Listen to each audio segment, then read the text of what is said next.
사람은 부지런해야 돼요. 성실하고. 그럴 때 그 부지런함이 쌓여서 나중에 누리는 행복이 큰 행복이 됩니다. 그런데 게으른 데다가 시기심까지 있다. 그럼 이게 참 몹쓸 사람 중에 하나가 일은 안 하면서 남 잘 되는 꼴 못 보는 사람. 이런 사람들 이게 참 문제가 많은 거예요. 여러분들 우리나라 속담에 이런 얘기가 있죠. 사촌이 땅을 사면 축하해줘야지 왜 배가 아파요? 저는 아예 이런 말이 대한민국에 없었으면 좋겠어요. 우리는 이런 말을 해줬으면 좋겠어요. 사촌이 땅을 사면 축하해줘야 된다. 이런 말이 있었으면 좋겠어요. 요즘 중국 사람들이 맨하탄을 다 사요. 맨하탄을. 그러니까 얼마 전에도 7억 달러짜리 맨하탄 상징 건물 하나 샀다고 그러더라고요. 근데 맨하탄에 건물을 사는데 그렇게 대기업가도 사지만 뉴욕에 사는 중국 사람들 40명이 모여갖고요. 40명이 돈을 모아요. 돈을 모아갖고 건물 하나 사는 거예요. 건물을 사갖고 거기에 이제 새 들어 사는 우리나라 사람들, 무슨 베트남 사람들, 또 멕시코 사람들, 이런 사람들을 어떻게 내보내냐면 세를 전부 다 올려요. 그럼 세를 감당을 못하니까 다 나가잖아요? 그럼 중국 사람들한테 다 주는 거예요.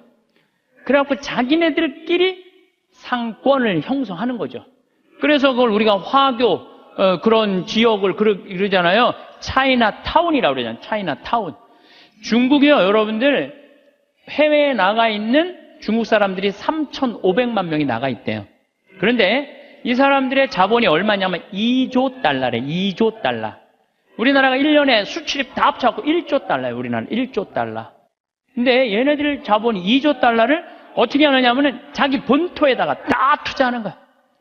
그러니까 나가 있는 중국 사람들이 본토에 투자하고 또 나가서 자기네들끼리 또 상권을 형성해갖고 돈을 모아갖고 건물을 사고 자기네들끼리 뭉쳐서 사는 거예요. 말레이시아의, 인도네시아의 재정은 70%, 말레이시아도 마찬가지고 중국 사람들이 모든 상권을 다 줘요. 근데 우리나라는 사촌이 땅을 사면 배가 아프다는 이 잘못된 이런 나쁜 이 우리들의 이 속담이라고 그럴 수도 없고 정말 이런 말은 없어야 돼요.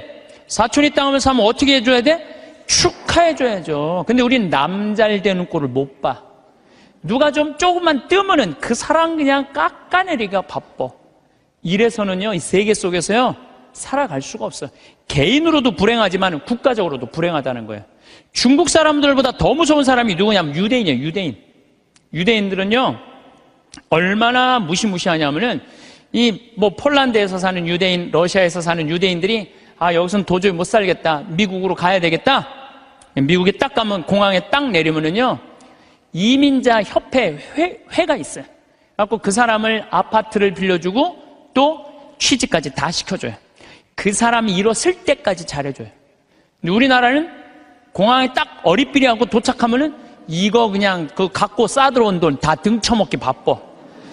이게 너무 큰 차이가 나는 거예요. 그러니까 지금 미국의 주요 백화점은 누가 다 쥐고 있냐면 유대인이 다 쥐고 있어요. 유대인이 다 쥐고 있는데 유대인들은 자기 백화점의 입점을 누구 제일 먼저 받느냐면 유대인이 만드는 물건부터 제일 먼저 받아들여요. 그러니까 얘네들이 잘 살 수밖에 없죠. 그 유대인들이 그래갖고 돈을 모으잖아요? 그럼 자기 돈은 누구한테 맡기냐면 유대인 은행에 갖다 맡겨요. 유대인 은행에 갖다 맡겨요. 무슨 소송이 나오면 누구한테 맡겨? 유대인 변호사한테 맡겨요. 아프잖아요? 누구한테 가요? 유대인 의사한테 가요. 그러니까 이 유대인들은요, 어느 정도냐면은, 이 미국의 부의 한 50%를 유대인이 쥐고 있대요. 그 중에 미국 부자의 30%는 유대인이래요. 철저하게 민족끼리 돕는 거예요. 사촌이 땅을 사면 배가 아픈 게 아니라 사촌이 땅을 살 수 있도록 도와주는 거죠. 시기심이 없는 거죠, 시기심이. 우리 시기심이 너무 많아. 이 출애굽기 22장 24절에서 25절을 보면 너희가 나의 백성에게 너희 곁에 사는 가난한 이에게 돈을 꾸어 주었으면 그에게 채권자처럼 행세해서도 안 되고 이자를 물려서도 안 된다. 너희가 이웃의 겉옷을 담보로 잡았으면 해가 지기 전에 돌려주어야 한다.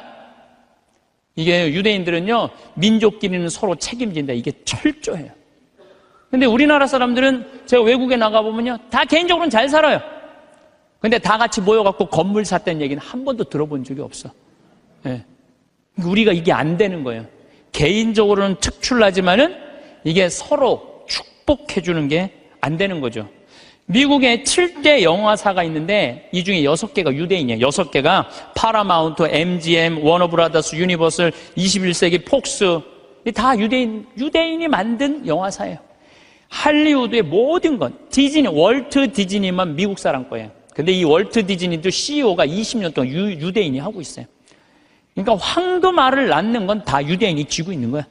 그러니까 얘네들이 영화에서 나오는 돈들이, 배우도 유대인을 쓰고 무슨 시나리오 작가도 유대인을 쓰고 감독도 유대인이고 영화 배급사도 유대인이고, 그러니까 다 같이 사는 거예요. 얘네들이, 자기네들이 돈이 이렇게 생기잖아요.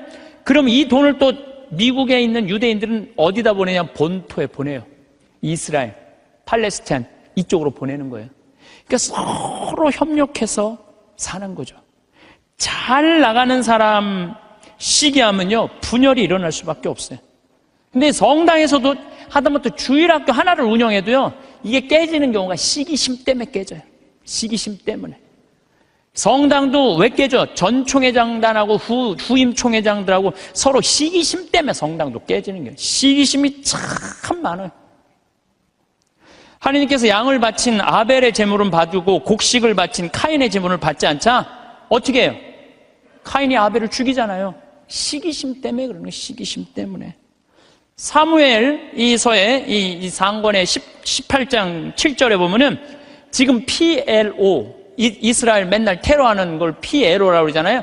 이게 팔레스타인이에요. 팔레스타인. 근데 옛날에도 2000년 전에도 3000년 전에도 이 성서에는 필리스타인이라고 써 있어요. 필리스타인 있었어요. 얘네들이 맨날 유대인들하고 싸웠어요. 골리앗한테 맨날 그냥 지고. 근데 다윗이 나와갖고 필리스타인, 팔레스타인들을 다 쳐 죽여요. 그래서 완전히 사울이 그냥 완전 왕권이 굉장히 강화가 돼요. 근데 다윗이 싹 들어오니까 이스라엘 처녀들이 속을 들고 춤을 추면서 이런 노래를 해요. 사울은 수천을 쳤고 다윗은 수만을 쳤네. 이 얘기를 듣고 사울이 살짝 미쳐요. 뭐가 생기냐면 시기심이 생기기 시작하는 거야. 그래서 다윗을 죽이려고 그래. 끊임없이 죽이려고 그래.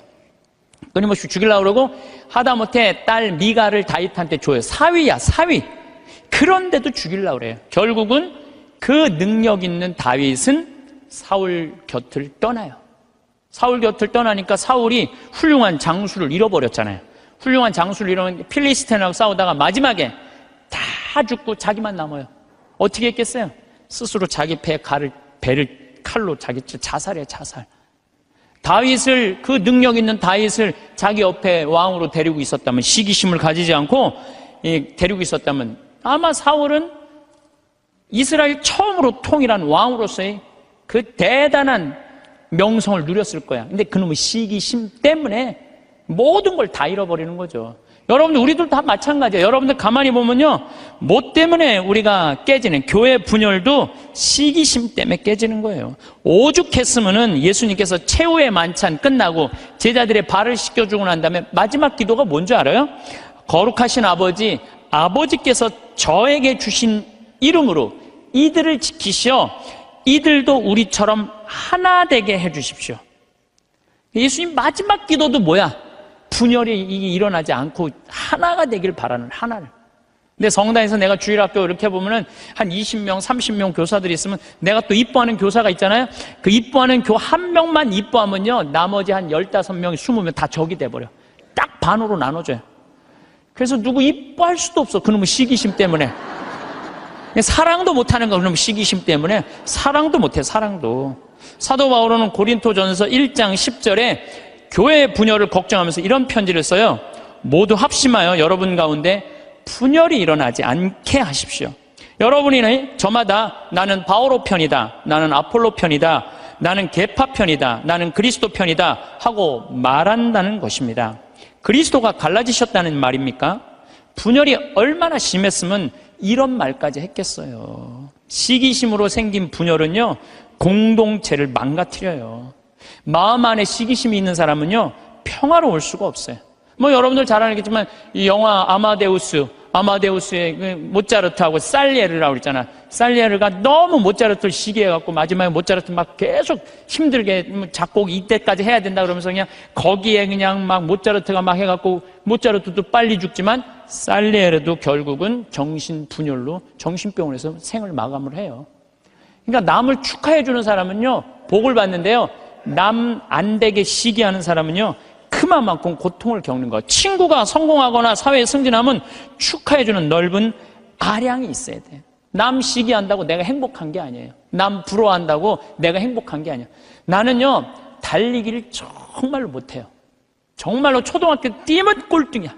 막 쭉 뛰어도 꼴등이야. 얼마나 이놈들이 빠른지. 난 정말로 달리기를 못했어요, 초등학교 때. 그리고 나는 참 그림을 못 그렸어요.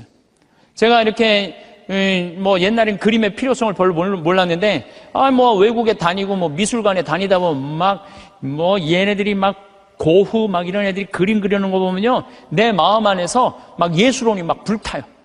그래갖고 막 집에 와갖고 막 도화지도 사고 크레용도 사갖고 집에 와서 막 그림을 그려요. 동창 신부들 오면 내가 보여줘요. 이 그림 어떠냐? 그러면은 동창 신부들이 이구동성을 하는 얘기가 조카가 그린 거냐, 조카가. 난 내가 그린 건데.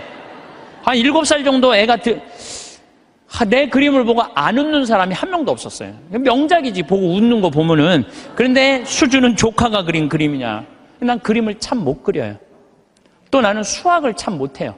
중학교를 안 다녀서 그런지 전 중학교를 안 다니고 검정고시를 봤거든요. 그래서 수학을 못해요. 고등학교 올라가도 이해가 안 되더라고요. 지금 나는 그래서 지금 학교 다니면서 수업 시간에 자는 애들 다 느낌 아니까, 걔네들 느낌 아니까 이해가 돼요. 왜냐하면 이해가 돼야지 수업 도저히 알아듣지를 못하니까. 난 수학을 정말로 못했어요, 수학을. 근데 내가 맨날 나는 왜 달리기를 못하지? 나는 왜 이렇게 키가 조그마지? 나는 왜 수학을 못하지? 나는 왜 그림을 못 그리지? 맨날 이런다면 난 불행한 사람일 거예요. 나는 그런 걸 못 가졌지만 난 뭐가 좋아요? 목소리가 좋잖아요, 나는.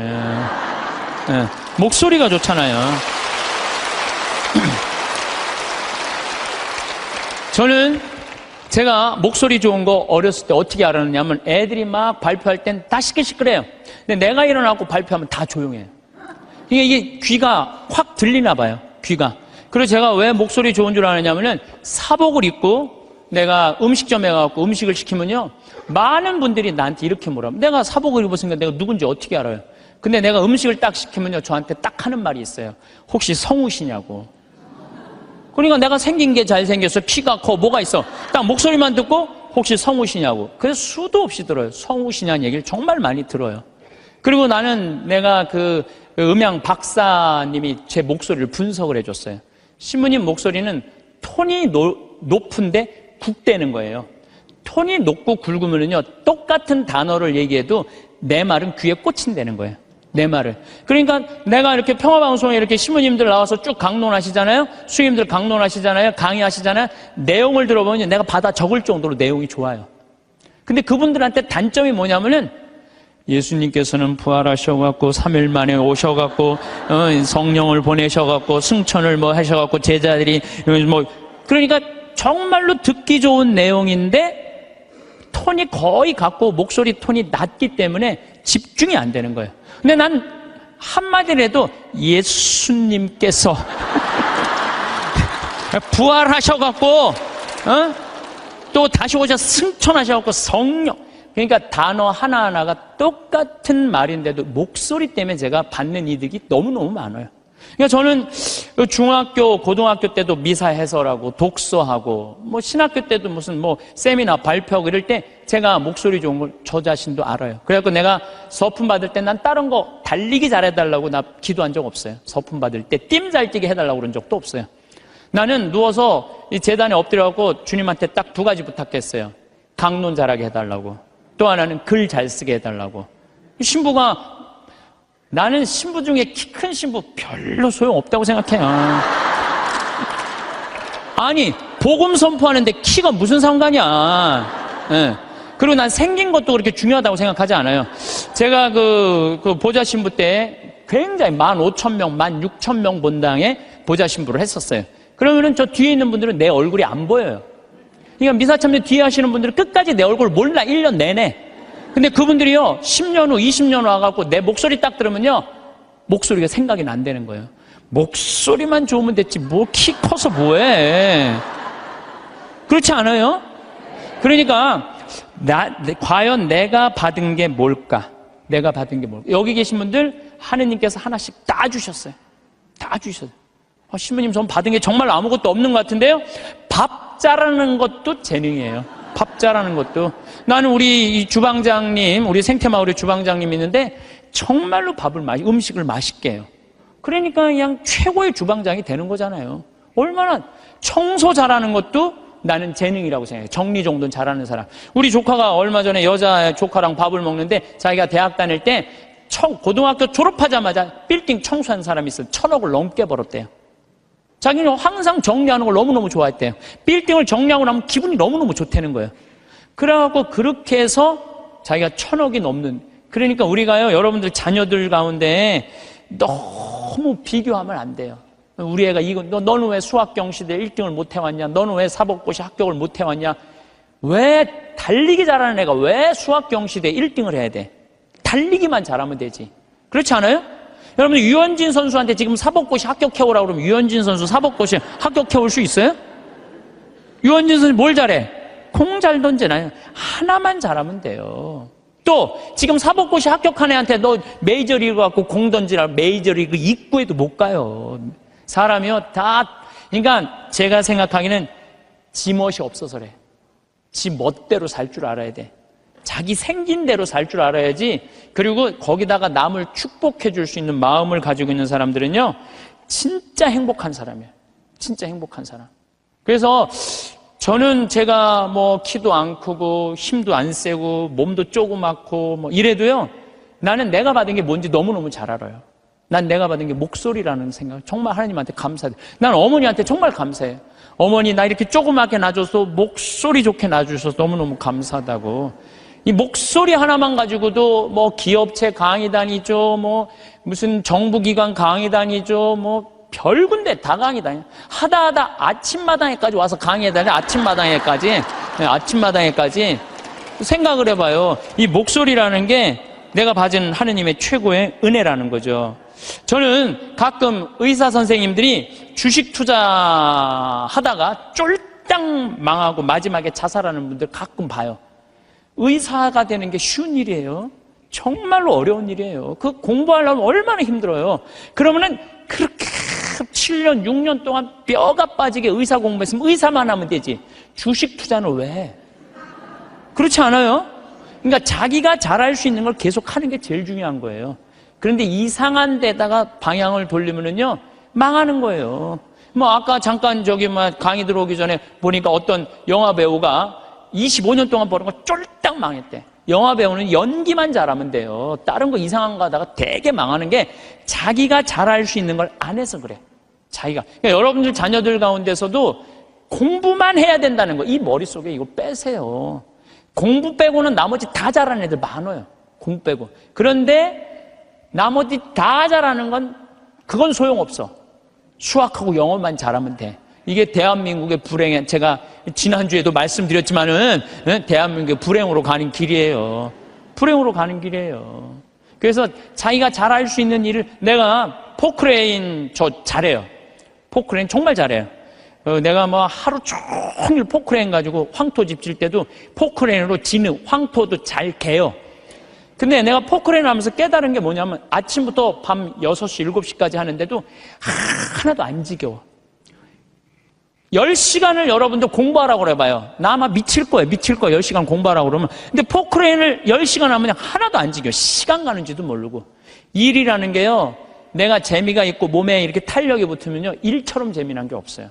그러니까 여러분들 자녀들 중에 혹시 몸은 튼튼한데 머리가 안 되는 애들은 생태마을에 한번 도전해 보세요. 예. 저는 우리 생태마을이 지금 여주도 나는 고등학교 졸업한 아이로 하고 싶어요. 여주도. 그리고 아프리카 자카란다도 그 농장도 고등학교 졸업한 아이들 파견하고 싶어요. 그 가끔 50살, 60살 되신 분들이 전화해요. 거기 생태마을 취직하고 싶다고. 지금 우리 생태마을에 50살, 60살 천지야, 천지 지금. 예. 우리가 이 세대 교체가 필요한 거, 세대 교체가. 그래서 혹시 이 방송 듣고 나도 저기 가서 일할까? 50살 넘은 분들은 하지 마세요. 예, 예. 대신 누굴 보내? 자녀를 보내, 자녀. 몸은 튼튼하나 머리가 안 돌아가는 애들, 이런 애들 꼭 좀 보내주시기를 바라겠습니다. 여러분들, 남을 축복해주는 일은 참 즐거운 일이에요. 시기하지 않고 남을 축복해주는 건 참 즐거운 일이에요. 그래서 저는 우리 후배들이 막 강론자라고 이러면 너무 기분이 좋아요. 나 우리 생태마을에 이제 부관장 신부들이 3분이 이제 지금 왔다 갔는데, 저는 이제 강의는 내가 하지만 미사 강론은 부관장 신부님들이 대개요. 너무 강론을 잘하세요.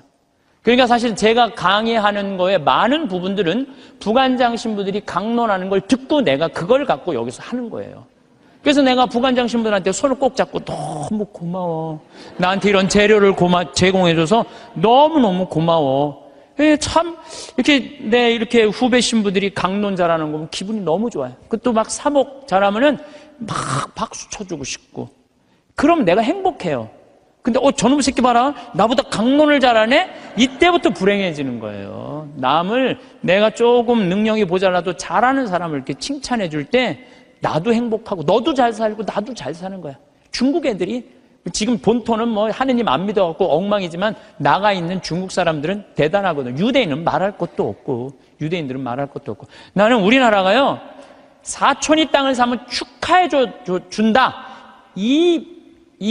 아예 사촌이 땅을 사면 배가 아프다. 이 말 아예 없었으면 좋겠어. 오늘 이후부터 우리는 아예 사촌이 땅을 샀어? 그래. 축하해주는 그런 문화가 난 이루어졌으면 참 좋을 것 같아요. 그런데 생각을 해봐요. 시기심이 게으른 놈이 시기심까지 있어. 게으른데 남 욕이나 하고 앉아 있어. 매력이 있을 것 같아, 없을 것 같아요? 매력이 없어요. 부지런한데 남 칭찬까지 할 줄 알아. 이 사람 매력 있어요, 없어요? 매력이 있어요. 매력이 있을 수밖에 없어요. 그런데 우리가 또 나쁜 건 판단하는 것. 어떤 판단? 부정적인 판단이요. 부정적인 판단. 예수님은 마태복음 7장 1절에 이런 말씀을 하세요. 남을 심판하지 마라. 그래야 너희도 심판받지 않는다. 이야, 내가 남을 심판하면은요, 하느님도 나를 심판을 해요. 근데 나이가 남을 심판하지 않으면 하느님께서 나를 심판하지 않아요. 아주 쉬운 거잖아요. 근데 왜 우리가 남을 심판을 하냔 말이에요. 너는 어찌하여 형제의 눈 속에 있는 티는 보면서 내 눈 속에 있는 들보는 깨닫지 못하느냐. 저는 이게 평생의 내 숙제였어요. 남의 눈에 있는 티끌을 볼 것이냐, 내 눈에 있는 들보를 볼 것이냐. 여러분들은 이 대한민국에 보면은요, 남의 티끌은 기가 막히게 끄집어내, 남의 티끌은. 근데 우리는 어떻게 해? 자기 눈에 있는 들보는 안 보는 거야. 텔레비전을 보면은요, 이 세상에 다 죽일 놈만 있는 것 같아. 죽일 놈만. 다 때려 죽일 놈만 대한민국에 사는 것 같아. 그래요? 대한민국이 그렇게 막 때려 죽일 놈만 살아요? 저는요, 얼마 전에 내가 좋아하는 우리 최경남 신부가 또 해준 얘기예요. 자기가 조용필 콘서트를 갔다 왔대요. 감동받았대요. 너무너무 정말로 프로페셔널이 저거구나. 우리 신부들도 저런 마음으로 사목을 하면은 정말로 사목이 잘 될 거란 얘기를 하면서 나한테 기가 막힌 얘기를 해주더라고요. 조용필 씨가 1982년 비련이라는 못 찾겠다 꾀꼬리 4집을 냈는데 비련이라는 그 노래가 있대요. 그런데 시골 병원에 지적장애아가 8년 동안 14살짜리 먹은 여자애가 울지도 않고 웃지도 않는 거야. 그런데 얘가 비련이라는 노래를 듣고 울기 시작하는 거야. 14살짜리가 막 울더래요. 그러니까 병원에서 난리가 난 거죠. 8년 동안 웃지도 않고 울지도 않던 애가 비련이라는 노래로 눈물을 쫙 흘리니까. 그러니까 부모도 미치죠. 내 애가 감정 표현하니까 얼마나 행복하겠어요. 그래갖고 그 병원에서 연락을 한 거예요. 조용필 씨한테. 제발 우리 병원에 한 번만 와갖고 이 아이 손 한 번만 잡아줘라. 손 잡아주고 노래까지 해주면 더할 나위 없지만 손이라도 잡아줘라. 했는데 그때 조용필 씨가 1982년 4집 못 찾겠다 꾀꼬리 할 때 캬바레에 가서 노래 한 곡 하면 3천만 원을 받았대요. 지금 돈으로. 근데 보통 하루에 3-4번씩 나갔대요. 그러니까 그 매니저가 무슨 소리냐, 지금 하루에 1억씩 버는 사람인데 그 시골까지 위약금 물 수 있느냐? 꿈도 꾸지 마라. 전화를 끊었대요. 근데 조용필 씨가 이렇게 바깥에서 무슨 얘기냐? 그랬더니 매니저가 아니 저기 뭐 어떤 지적 장애 여자아이가 당신 비련이라는 노래를 듣고 막 눈물을 흘리다고 병원에 한번 초대를 한다는데 아니 이제 바빠 죽겠는데 거기를 어떻게 하느냐? 그러더니 오늘 공연이 몇 개냐고 그랬더니 뭐 4개라고 그랬더니 그거 다 취소해라. 내 위약금 내가 물겠다. 가자 그 병원에 차 대라. 그랬더니 조용필 씨가 차를 타고 그 시골까지 쫙 간 거예요. 갔는데 얘를 딱 봤는데 얘가 뭐 조용필이 누군지 어떻게 알아요? 보고 가만히 있는 거야. 근데 조용필 씨가요 대단한 사람이에요. 그 14살짜리 여자의 손을 잡고 비련이라는 노래를 부르는 거예요. 기도하는 사랑의 손길로 탁 이렇게 노래를 쫙 그냥 오빠 막 그러잖아요 여러분들. 그러니까 얘가 또 눈물을 쫙 흘리는 거야. 그러니까 그냥 이 병원이 감동이죠 감동. 그리고 이 조용필 씨는 그걸 보고 갔어요. 부모님이 너무 감동받아서 우리가 조금이라도 사례를 할 테니까 통장 번호를 알려달라고 그랬더니 조용필 씨가 한 말이 전 정말 기가 막힌 말이에요. 나는 오늘 저 아이의 눈물을 통해서 이제까지 받은 모든 돈, 앞으로 받을 돈 모든 것보다 비싼 보상을 받았다. 그러니까 나한테 돈 보낼 생각하지 말아라. 탁 갔다는 거예요. 그게 1982년 얘기예요. 그래서 물론 내가 조용필 씨가 훌륭하다는 건 알았지만 그 다음에 내가 조용필 씨 뒷조사를 쫙 해봤어요. 뒷조사를 해봤더니 자기 부인이 세상을 떠났을 때도 23억인가 4억이나 되는 돈을요 다 어려운 사람을 위해서 다 기증하고 그 다음에 소아 백혈병 걸린 아이 한 500명 수술비를 다 대주고 지금도 1년에 몇 억씩 어려운 아이들을 위해서 내놓는다는 거예요. 그러니까 우리가 이 세상을 보면서 다 나쁜 놈들만 있는 게 아니에요. 우리가 참 훌륭한 사람들이 많아요. 요즘 저는 김장호 씨, 독도 참 여러분들 이거 대단한 가수 하나가 대단한 일을 하는 거예요. 지금 독도 뭐 100억 모은다 그러잖아요. 저도 이제 동참 꼭 하고 싶어요. 여러분들 일본 애들은요 자기네 나라에서 살고 싶지 않은 애들이에요. 2011년 3월 11일 후쿠시마 지진이 일어났지. 원자력 발전소, 원자탄 폭탄 터진 거예요. 그것 때문에 지금도 방사능 때문에 고생하고 있죠. 태풍이랑 태풍은 그냥 일본에 다 가서 지금 아직도 10월 30일인데 아직도 무슨 프란치스코 뭐 이거 태풍 다 살고 싶지 않은 거예요. 1905년에 일본 애들이 우리나라를 어떻게 돌아왔는지 독도는 우리 땅 그리고 우리나라 먹은 거예요. 지금도 독도는 우리 땅이라고 자기네들 이번에 뭐 외교 홈페이지에 하잖아요. 한국 먹고 싶다는 거예요. 그러니까 대놓고 얘기하는 거 대놓고. 근데 이 정치인도 기업인도 못하는 가수 한 사람이 얼마나 대단해요. 이 세상은요 나쁜 놈만 있는 게 아니에요. 정말로 멋있는 사람들이 많아. 근데 우리는 판단을 어떤 판단을 부정적인 판단하는 거예요. 그 부정적인 판단 때문에 잘못된 판단으로 이어지는 경우가 너무 많다는 거예요. 조조가 동탁을 죽이려고 그래요. 한 왕실을 자꾸 동탁이 쥐고 흔들으니까 그러니까 조조가 죽이려고 그러다가 들켜요 동탁한테. 왜냐하면 동탁이 무술이 너무 뛰어나거든요. 도망을 가기 시작해요. 진궁이랑 장우수랑 막 도망을 가는데 동탁이 전국에다 방을 붙인 거예요. 조조 잡아오면 엄청난 벼슬과 상을 내리겠다고. 그러니까 조조는 마음 편안하게 쉬지를 못한 거죠. 산속으로 굶으러가면서 그냥 여기저기 피신을 하다가 아버지 조승 아버지 친구 여백사라는 집에 이제 숨어들기 시작해요. 근데 여백사가 이 조조를 너무 반갑게 맞아주는 거예요. 야, 너 그동안 고생했으니까 우리 집 와서 편안하게 쉬라고. 내가 방 따뜻하게 해줄 테니까 편안하게 쉬라고. 근데 우리 집에 음식을 준비할 테니까 근데 문제는 우리 집에 술이 없다. 내가 고을에 가고 술을 받아올 테니 너는 쉬고 있어라. 그리고 이제 여백사는 이제 고을로 술 받으러 나간 거예요. 근데 이 의심 많은 조조는 혹시 고을에 가서 나 고발하러 간 거 아닌가 의심하기 시작해요. 의심을 막 하는데 그러니까 이제 집을 염탐을 하는 거야. 근데 부엌 문이 이렇게 닫혀져 있는데 부엌에서 칼 가는 소리가 들리는 거야. 칼 가는 소리가. 근데 집안 식구들이 이런 말을 하는 거예요. 큰 놈부터 잡을까 작은 놈부터 잡을까. 아니 조조는 조그매고 진궁은 컸거든요. 이것들 봐라. 여백사는 나를 고발하러 가고 저것들은 나를 죽이려고 그러네. 그래갖고 문을 박차고 들어가고 여백사의 식구 부인 자식 9명을 다 죽여요. 칼로 다 죽이고 혹시 어디 숨어있는 거 없나 하고 뒷곁문을 딱 열었는데 뒷곁에 돼지가 큰 거하고 조금 거 2마리가 묶여져 있는 거야. 그러니까 이 식구들은 큰 돼지를 먼저 잡을까 작은 돼지를 먼저 잡을까 이렇게 말한 건데 조조는 어떻게 들은 거예요? 큰 놈을 먼저 잡을까 자기를 잡는 줄 알고 죽인 거죠. 자기의 잘못된 판단 때문에 그렇다는 거예요. 여러분들 우리가 정말 판단이 다 옳아요? 여러분들? 그래갖고 조조가 막 도망을 가요. 도망을 가는데 술을 받아서 기분 좋게 오는 조승을 길에서 여백사를 만나요. 그 자리에서 죽여요, 조조가. 왜? 한 번 잘못한 걸 덮기 위해서는 더 큰 거짓말을 하고 더 큰 잘못을 저지르는 거예요. 그래서 여기 계신 여러분들은 정말로 내 눈에 있는 뭘 봐야 돼? 들보를 볼 생각을 해요. 남의 눈에 있는 티끌 꺼낼 생각하지 말고. 나는 이 성서 예수님이 참 예수님 말씀마다 정말 묵상하면 정말 깜짝깜짝 놀랄 말씀 정말 많아요. 이게 소크라테스가 너 자신을 알라 그 얘기하고 똑같잖아요. 그렇죠? 그 다음에 이 공자의 제자 증자가 성인 1일 3성 1일 성인지도 1일 3성 오신 자기 일을 3번 반성하라고 그러잖아요. 그러니까 우리가요 신앙인들은요 남 잘못 캐내는 사람이 아니에요. 신앙인들은 누구 잘못 캐내는 사람이야?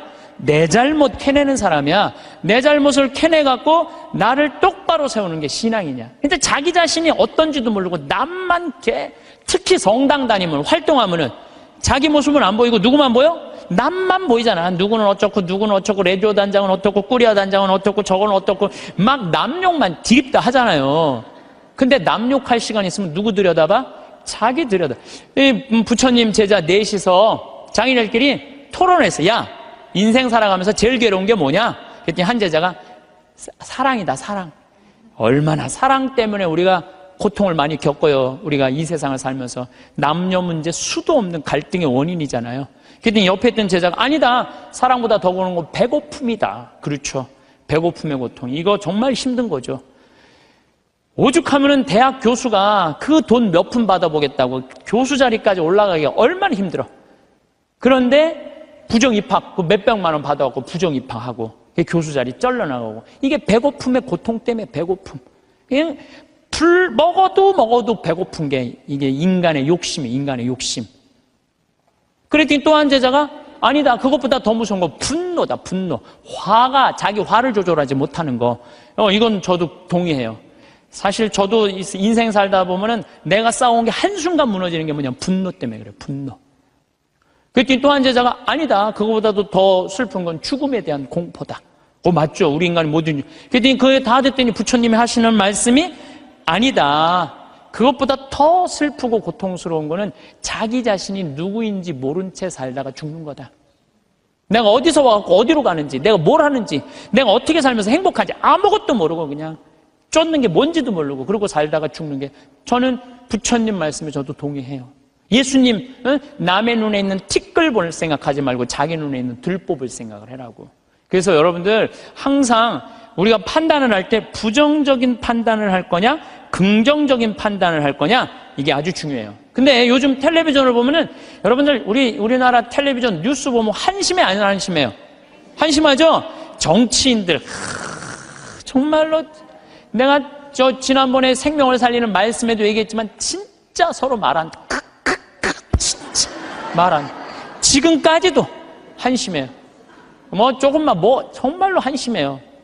그러니까 그냥 어떤 또 국회의원은 이놈의 나라를 그냥 뒤집어 엎어갖고 북한한테 그냥 줘버려야 된다. 이렇게 말하는 사람들도 있고. 근데 여러분들 우리나라가 그렇게 한심한 나라일까요?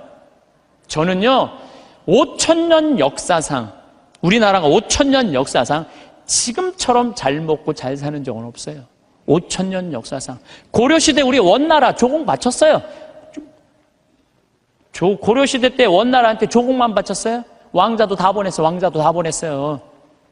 조선시대는 명나라, 청나라 다 조공 바치고 다 왕자들 다 보내고 소현세자 이런 사람 다 가 있는 거 다.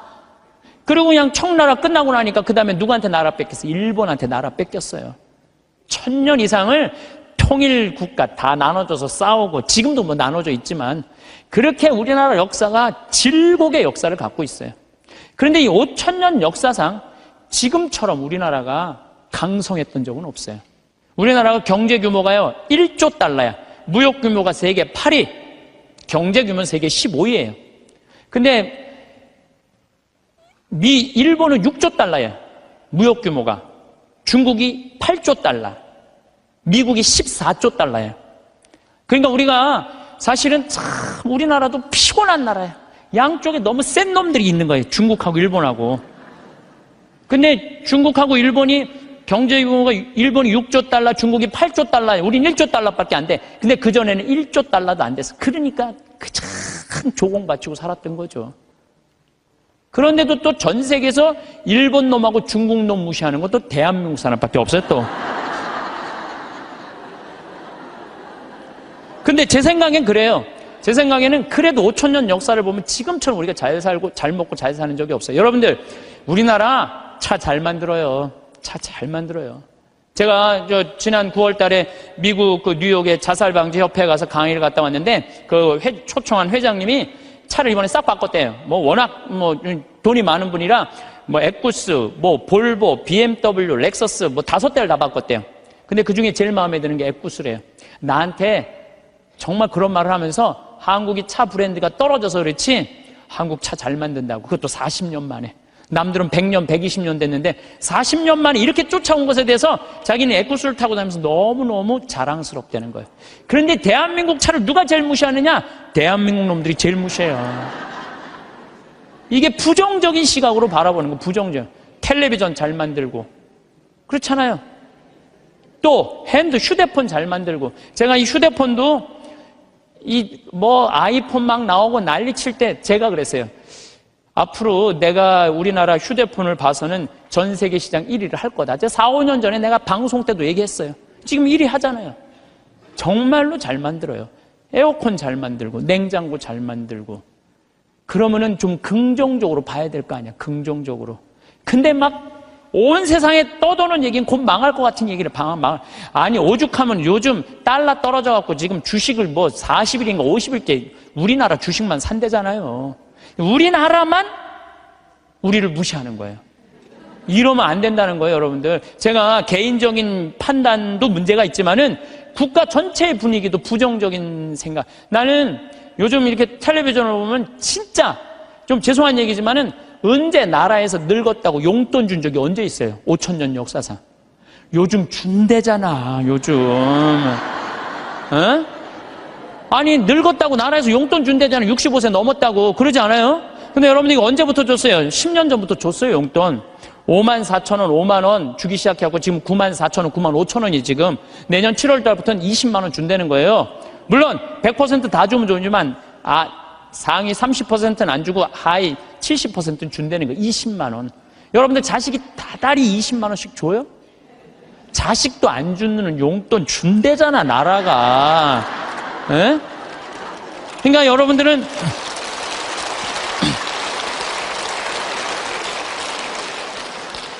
여러분들은 자식이 잘 되길 바라지 말고 누가 잘 되길 바라? 나라가 잘 되길 바래.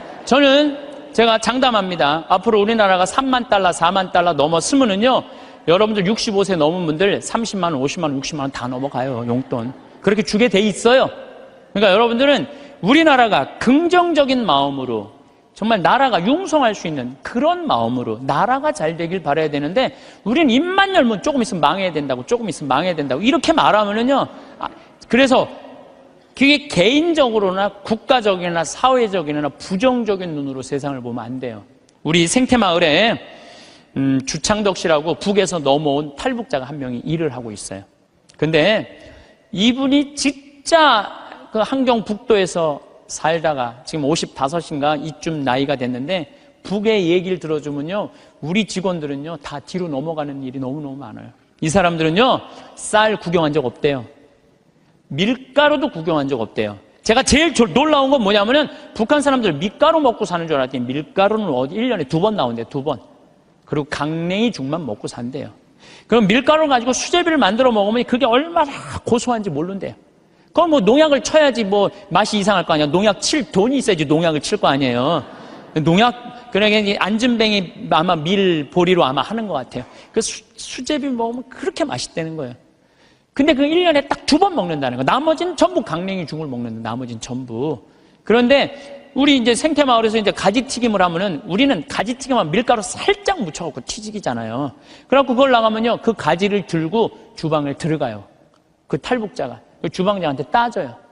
밀가루 요것밖에 왜 안 묻히느냐고. 내가 밀가루 먹고 싶어서 북에서 넘어왔는데 왜 밀가루를 요것 조금밖에 안 묻히느냐고. 슬픈 얘기예요. 슬픈 얘기예요. 북한은요, 수도 없이 굶어 죽어요. 내가 지금 북한 이야기라는 책을 읽고 있는데 거기서 하는 얘기가 그거예요. 95년, 96년, 97년에 죽을 때 북한 사람 그때 제일 많이 굶어 죽었거든요. 그나마 농장에서 일하는 사람 먹고 살았대요. 탄광에서 일하는 사람 다 죽었대요. 근데 굶어 죽으면요, 다 새카매 갖고 죽는데요. 못 먹을 때. 근데 자기가 식당에서 일을 하는데 탄광촌에 배정을 받아서 하는데 한 10명이 새카매 갖고 다 쭈그리고 앉아있더래요. 저 사람들은 왜 일도 안 하고 쭈그리고 앉아있는지 왜 이렇게 새카마냐 그러니까 다 굶어 죽어 있는 거라고 지금 10몇 명이 그대로 앉아서 그 자리에서. 참, 북한 얼마 전에 뭐 6명 넘어갔던 분들 다시 한국으로 보냈잖아요. 그분들 내가 쭉 읽어봤어요. 북한 가면 어떻게 대우할 줄 알고. 아파도 병원 한번 가본 적도 없고 그냥 고통이란 고통을 다 겪고 그리고 온 거예요. 그러니까 나는 북한 무슨 김일성 주체사상 찬양 이해가 안 가요. 물론 내가 제일 화가 나는 건 하느님을 믿을 수 없다는 나라, 그런 나라에 대해서 제일 가슴이 아프고 슬프지만은, 그런데 무슨 북한을 찬양을 하고 그래요. 국민들은 다 굶어 죽어 하는데, 에? 그냥 여기 뭐 대통령이라는 그 수령, 우리 또 얼마나 웃기냐면 우리 직원들은 김정은이가 말이야 백성들 굶어 죽이고 그러면요 그 사람이 딱 일어나고 김정은이가 뭡니까? 위대하신 수령아바의 김정은이죠. 또 이렇게 얘기를 해요. 그럼 우리 직원들이 그래, 위대하긴 개뿔은 뭐가 있냐, 국민들 다 굶어 죽이고 뭐가 위대하냐고. 그러면은 그분이 그래, 그건 또 맞는 말입니다. 또 이런다. 근데 더 슬픈 건 뭐냐면은 이분이 왜 탈북을 했느냐면 자기 딸하고 같이 해서, 딸은 지금 간호학과 대학을 다니고 있는데 자기 아들이 관절염이었대요. 부인은 심장병이고 그거 고치고 싶어서 탈북을 한 거예요. 그래갖고 이제 돈을 이제 우리 생태마을에 이제 돈을 조금씩 모아갖고 좀만 기다리면은 자기가 가서 데리고 올 텐데 안 기다린 거야. 이 아들하고 부인이 이번 여름에 압록강을 건넌 거예요. 압록강을 건넜는데 기다렸는데 연변에서 만나는 사람이 못 만났다고 전화가 온 거예요. 아니 그냥 우리 생태마을에서 저녁에 밥을 먹으면 얼굴이 하얘갖고 아주 이만 다 죽어가더라고. 그래서 내가 물어봤어. 왜 그러느냐고. 뭐 주창덕 형제. 그랬더니 하는 말이, 아니 북에서는 건너갔다는 소식이 왔는데 연변에서 못 만났다는 거야. 그래서 내가 비행기표 끊어주고 돈 주고 가서 찾아와 봐라. 자식 아들하고 부인 소식을 모르니까 일이 손에 잡히겠어요? 찾아와 봐라. 그래갖고 갔다 왔는데 결국은 못 찾고 자기만 넘어가다가 죽은 거죠. 물에 빠져서 압록강 너 죽은 거예요. 여러분들 지금 대한민국 사람들은요 호강에 요강을 타고 있는 거예요. 지금 여러분들이 남한에 태어난 게 얼마나 정말로 감사한 거예요. 지금 북한에 그래도 지금 신앙을 하는 게 1%도 된대요. 숨어서 신앙생활하는 비율이 1%가 된다는 거. 우리 천주교하고 개신교하고 있다는 거예요. 지금도 그들이 정말로 마음 편안하게 하느님께 찬양 드리고 영광 드릴 수 있는 거, 통일이 돼야 돼요. 뭐 여러 가지 이유로도 통일이 돼야 되지만은 그 안에 이 정말로 신앙의 빛을 전해줄 수 있는 통일이 돼야 되는 거예요. 우리 이 대한민국은 이렇게 보면은요 참 부정적인 시각이 너무 많은 것 같아요. 여러분들 정말로 한국은요 정말로 행복한 나라예요. 정말로. 요즘 나는 한국에 이렇게 외모로 평가하는 경향이 참 많아. 잘생기면 다 오케이야. 키 크면 다 좋고, 뭐 남자는 키가 커야 돼. 키가 키 개뿔 뭐 키가 크 뭐가 좋아요. 이 기장 옷 저기 뭐 기지나 많이 들어가지. 키 큰 게 뭐가 좋아. 그냥 이쁘면 다 용서해. 이쁘면 다 용서해. 이쁘면 다 용서해. 그래서 가끔 이렇게 말하는 사람들이 있어요. 내가 사람 하나 제대로 볼 줄 안다. 척 보면 안다. 그게 여러분들 자기 발목을 잡는 거예요. 뭐 확실한 얘기는 아니라 그러지만 떠도난 얘기에 이제 하버드 대학에 스탠포드 부부가 가갖고 허름한 옷을 입고 스탠포드 부부가 가갖고 하버드 대학 총장실에 가갖고 나 좀 여기 아들이 죽었거든요. 16세 하버드 대 다니다가. 그래갖고 나 여기 좀 기증하고 싶다. 좀 총장을 만나게 해주라. 너무 허름하니까 이 수위가 당신 같은 사람이 뭘 기증하냐? 안 만나게 해줘요. 그래갖고 이 사람이 이 샌프란시스코 사람인데 아주 철도로 돈을 버는 사람이야. 아니 저 하버드 대학에서 우리 돈을 기증을 안 받느니 차라리 우리가 그냥 여기다가 대학을 하자. 그래갖고 생긴 대학이 스탠포드 대학이라는 거예요. 지난번에 산호세 강의 갔을 때도 스탠포드 대학을 지나가 봤는데 어마어마하게 전화더라고. 대학이 아니라 거의 뭐 궁전같이 전화더라고요. 그래서 그 하버드 정문에는 이런 말이 써 있대요. 사람을 외모로 판단하지 말라라는 글귀가 있대요. 예. 죄로 가는 길은 내 눈에 있는 들보 볼 생각은 안 하고 남의 눈에 있는 티끌 끄집어내는 이런 사람들이 죄로 가는 거예요. 그러니까 여러분들 남 판단하지 마세요. 남 평가하지도 마시고 남 비난하지도 말고 판단하고 난 다음에 비난하지도 말고 똥 묻은 겨 묻은 겨 비웃는다는 그런 우리 속담도 있듯이 자신의 잘못된 점을 되돌아보는 일이 우리가 중요한 것 같아요. 특히 신앙인들은 남 누구 어떻고 이거는요, 이 사도 바오로가 남을 해치는 말은 입 밖에도 내지 말라고 그러잖아요. 남을 해치는 말은. 근데 우리가 그냥 이게 몸에 배 있어.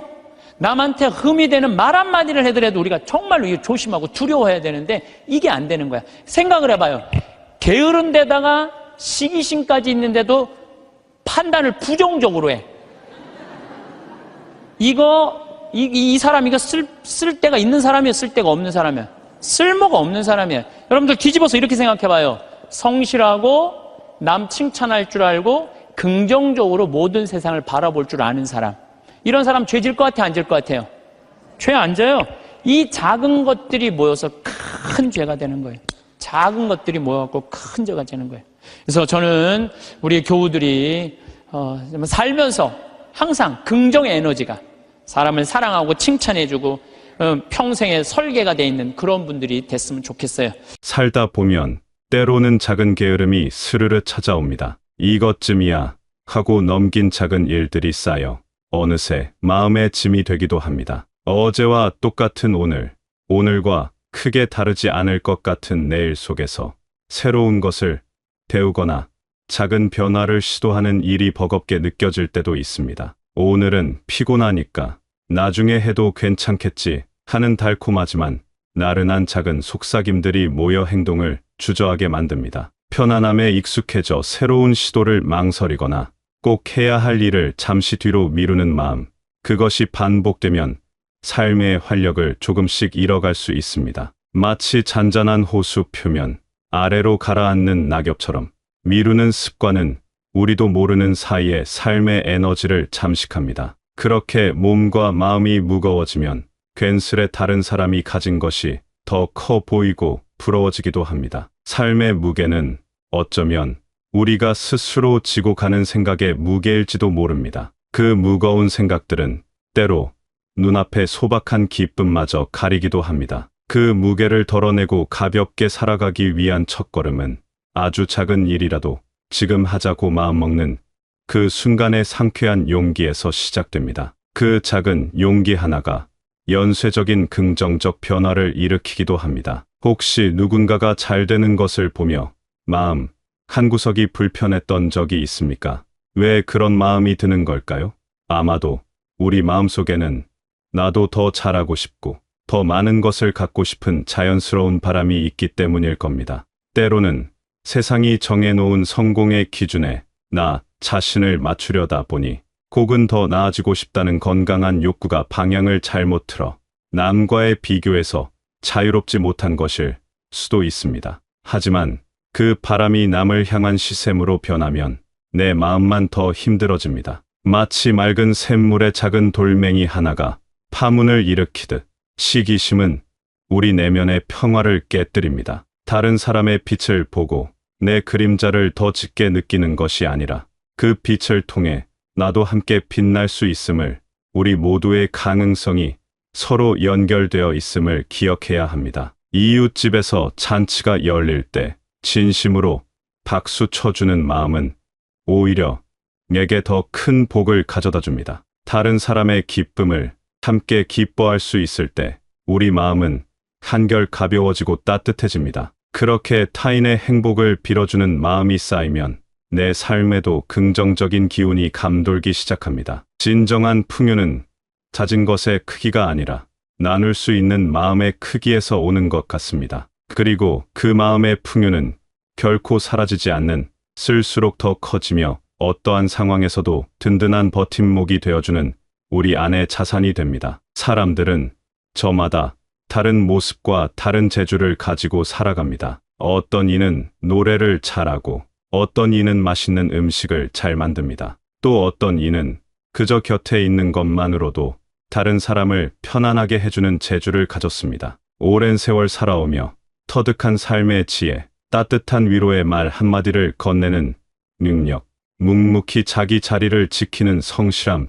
또한 그 누구도 흉내낼 수 없는 조용하지만 강한 힘을 지닌 귀한 재능입니다. 세상 모든 존재가 각자의 빛깔과 향기를 지니듯 우리 삶도 그러합니다. 남이 가진 것을 부러워하기보다 내가 가진 작은 것이라도 소중히 여기고 감사할 때 삶은 더욱 풍요로워집니다. 아주 작은 들꽃도 저마다의 아름다움을 뽐내듯 우리 각자의 삶도 그 자체로 귀한 가치를 지닙니다. 내가 가진 작은 재능 하나가 누군가에게는 큰 도움이 될 수 있고 나의 작은 미소 하나가 누군가의 하루를 밝힐 수도 있습니다. 삶의 의미는 멀리 있는 것이 아니라 이처럼 소소한 일상 속에서 우리가 적극적으로 발견하고 따뜻한 나눔을 실천하며 그로 인한 잔잔한 기쁨을 누리는 데 있을 것입니다. 감사하는 마음은 마치 마법과 같아서 평범한 일상 속에서도 숨겨진 보석, 예를 들어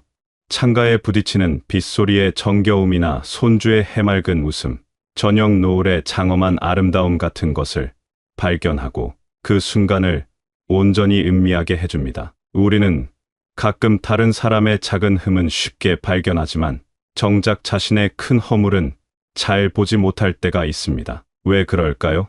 아마도 우리는 늘 바깥 세상을 향해 눈을 뜨고 있기 때문일 겁니다. 또한 자신의 부족함을 인정하는 것은 때로 큰 용기가 필요하기 때문일 수도 있습니다. 하지만 진정한 평화와 지혜는 내 안을 들여다보는 것에서 시작됩니다. 끊임없이 밖으로만 향하던 시선을 안으로 돌려 나는 누구인가?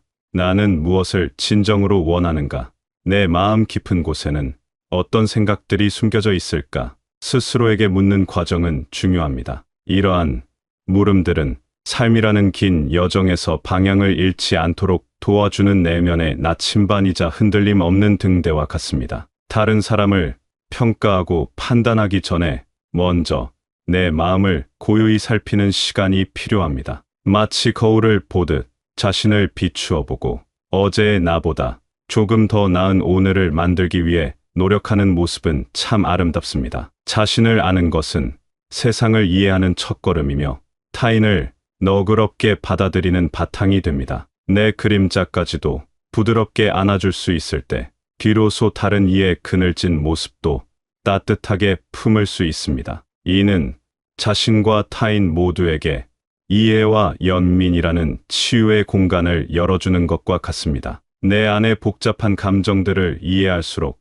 결국 우리 모두가 비슷한 기쁨과 슬픔을 안고 살아가는 존재임을 깨닫고 다른 사람의 행동에 대해서도 더 깊이 공감할 수 있게 됩니다. 겉모습이 화려한 것만이 좋은 것은 아닙니다. 비싼 옷이나 좋은 집보다 더 중요한 것은 그 사람의 마음씨와 생각입니다. 시간이 지나면 빛발에는 외적인 것들과 달리 내면의 아름다움은 세월이 흐를수록 더욱 깊은 향기를 냅니다. 마치 잘 익은 과일이 그윽한 향과 달콤한 맛을 동시에 내어 주변에 기쁨을 주듯 오랜 시간 갈고 닦은 인격과 지혜는 그 사람을 더욱 빛나게 하며 주변에도 좋은 영향을 줍니다. 젊은 날에 빛나는 외모는 언젠가 시들지만 오랜 시간 갈고 닦은 인격과 지혜는 그 사람을 더욱 빛나게 합니다. 아무리 좋은 그릇이라도 그 안에 담긴 음식이 상했다면 무슨 소용이 있겠습니까? 마찬가지로 사람의 참된 가치는 눈에 보이는 것이 아니라 그 사람의 따뜻한 마음과 깊은 생각에서 비롯됩니다. 우리가 삶에서 진정으로 남길 수 있는 것은 물질적인 소유가 아니라 우리가 나누었던 사랑과 우리가 세상에 보여준 선한 영향력일 것입니다. 손주들에게 들려준 따뜻한 이야기, 어려울 때 건넨 진심 어린 격려, 이웃에게 베푼 작은 친절 같은 것들이야말로 시간이 흘러도 변치 않는 소중한 유산입니다. 이러한 행동들은 기억 속에 남아 다른 이들의 삶에 잔잔한 온기를 전해주며 그 아름다운 물결은 세대를 넘어 이어지기도 합니다. 그렇다면 어떻게 해야 마음의 평화를 얻고 즐겁게 살아갈 수 있을까요? 그것은 그리 어렵지 않습니다. 그것은 거창한 계획이나 특별한 사건 속에서만 발견되는 것이 아닙니다. 마음의 평화는 높은 산 정상에만 있는 것이 아니라 매일 걷는 오솔길 옆에 고개 내민 작은 풀꽃 한 송이를 주의 깊게 가만히 들여다보는 그 순간의 고요함, 그 깨어있는 알아차림 속에서도 찾을 수 있습니다. 그저 오늘 하루 다른 사람에게 따뜻한 말 한마디 건네고 내가 가진 작은 것들에 감사하며 좋은 생각을 하는 것입니다. 아침에 눈을 떴을 때 새로운 하루가 주어졌음에 감사하고 창문으로 들어오는 햇살 한 줌에도 기뻐할 줄 아는 마음이 중요합니다. 남에게 상처 주는 말 대신에 칭찬과 격려를 하고 부정적인 생각보다는 긍정적인 마음으로 세상을 바라보는 것입니다. 우리 생각과 말 한마디가 세상을 조금 더 따뜻하게 만들 수 있다는 믿음, 그것이 중요합니다. 작은 촛불 하나가 어둠을 밝히듯 우리의 작은 선행과 긍정적인 태도가 주변을 밝게 비출 수 있습니다. 그렇게 하루하루를 성실하고 따뜻하게 채워나가다 보면 우리 삶은 저절로 평화롭고 행복해질 것입니다. 마치 해맑은 아이의 웃음처럼 순수하고 긍정적인 마음으로 살아가는 것이야말로 가장 큰 지혜가 아닐까 싶습니다. 매 순간 감사하고 사랑하며 살아가는 것, 그것이 바로 우리가 매일 의식적으로 선택하고 가꾸어 나갈 수 있는 우리 삶을 가장 아름답게 만드는 방법입니다. 삶의 마지막 순간에 돌아보았을 때 후회보다는 만족과 감사가 가득한 조용하지만 단단한 존엄성이 깃든, 그리고 무엇보다 평온한 마음으로 마주할 수 있는 삶이었다고 말할 수 있기를 바라봅니다. 지금 이 순간 바쁘고 때로는 벅찬 하루하루를 보내고 있는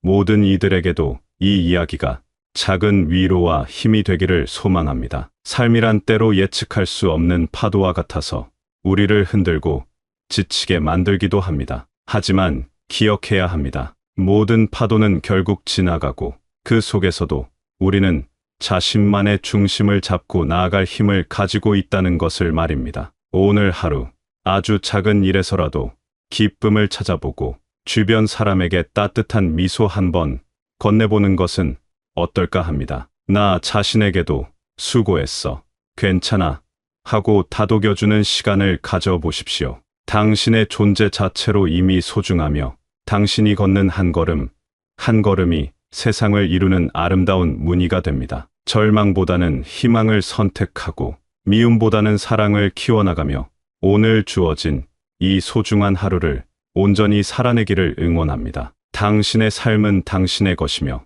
그 안에는 무한한 가능성과 빛이 숨겨져 있음을 잊지 않기를 바랍니다.